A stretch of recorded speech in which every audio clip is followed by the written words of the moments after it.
Welcome back Tech Newbies, my name is Don. A few weeks ago, I was on the hunt for a new keyboard.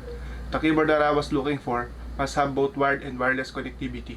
It also has to be compact but at the same time still has the numb keys. Well, that hunt is over. Cause today we're gonna take a look at the Keychron K4 version 2. Is this one of the best if not the best keyboards out there? Let's go.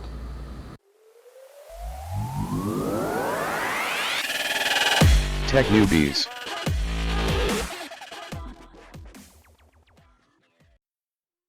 Here we have the Keychron K4 version 2 and the optional palm rest. This keyboard came wrapped in this thin plastic. I'm digging this simple matte black packaging highlighted by the foil-etched markings. This keyboard comes in a lot of different options, from the switches to the case and the backlighting.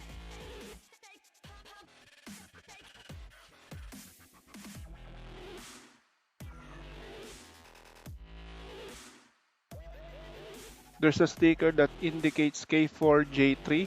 J3 means that this came with the brown Gateron switches. Opening the box up top, you are greeted by this thin foam, a keyboard layout guide for Windows and Mac OS, and at the back is a simple operational guide to get you started. You have a safety caution card for changing the keycaps and the switches, and the keyboard itself, which is on the heavy side as this was the one with aluminum frame. Of course, you have the manual that no one ever reads. Opening this flap, you have the USB-A to USB-C cable with angled USB-C connector. More on this later. Windows keycaps, A key and switch puller,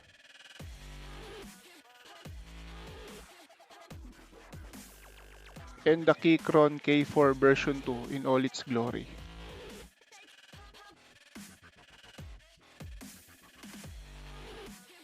As seen on other reviews, this keyboard is quite thick, which means it may be difficult to reach the upper keys when typing, especially if you have small hands. Hence, I ordered the optional wooden palm rest. Opening the box, you have the palm rest wrapped in bubble wrap. The build quality is good as this is made from solid wood with a Keychron emblem on the lower right hand corner. At the back you have these two large rubber feet. I could have gotten a third party palm rest, but the OC in me wanted this one as this is just about the same width as the K4. While the K4 has Bluetooth connectivity, it does not come with a dongle. I bought this cheap Bluetooth dongle to pair with this keyboard. Don't ask me why, but this keyboard came with the Mac OS keys pre-installed. But Keychron was kind enough to include the necessary Windows keycaps. Among the included keycaps are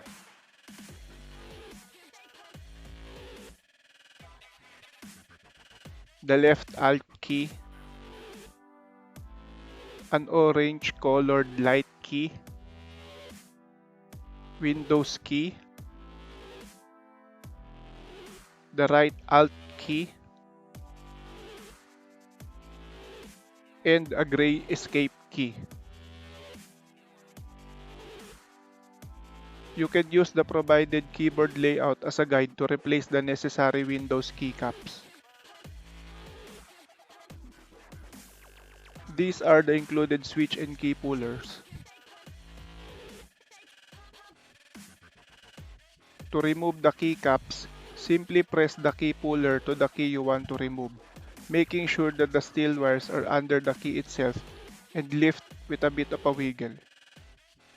Be careful not to use too much force as this might damage the keycaps.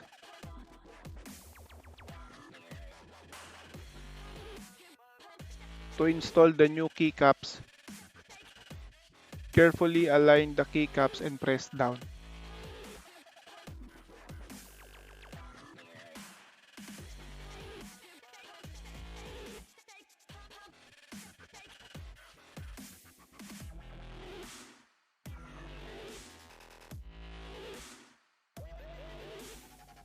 The OC in me just really have to replace this gray light key with the orange one for symmetry.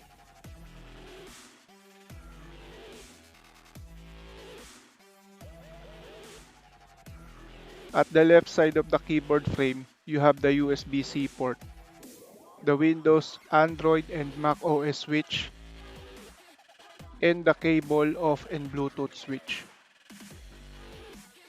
To pair this keyboard, press and hold FN plus either 1, 2, or 3 for 4 seconds. You can pair up to 3 devices on this keyboard.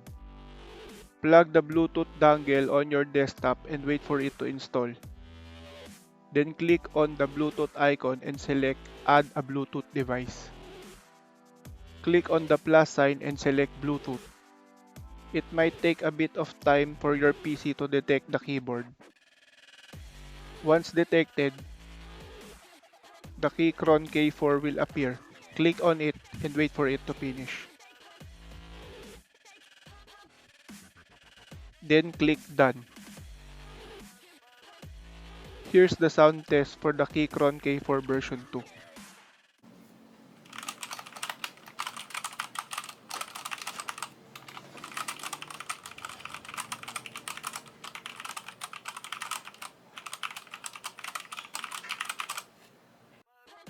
This keyboard has several lighting effects that can be changed by pressing the light key on the top right. Here are some of those lighting effects.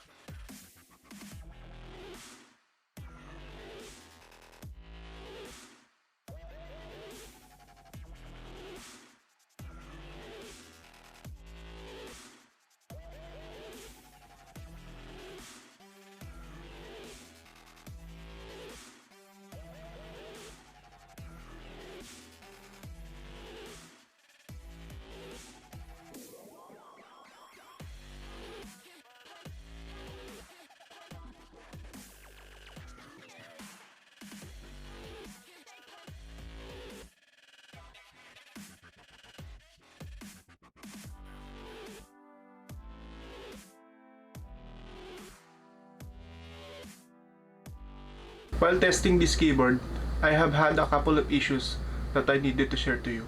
First is the intermittent Bluetooth connectivity. At first, I thought it was because of the cheap dongle that I bought, which I paired with this keyboard. However, after a bit of troubleshooting, it turns out that the culprit is the auto sleep feature. I know that you can turn this off, and this only triggers after 10 minutes of being idle. Unfortunately, that was not the case for me. It triggers randomly, and the worst part is you cannot reconnect the keyboard again unless you either restart your PC or unpair and repair the keyboard. I think I have resolved this by updating the firmware, resetting to the default settings, and turning off the auto sleep feature. Have any of you encountered this problem? How did you solve it? Please leave them in the comment section below. Number 2. This was actually a non-issue for me as I tend to use this keyboard with the Bluetooth connectivity.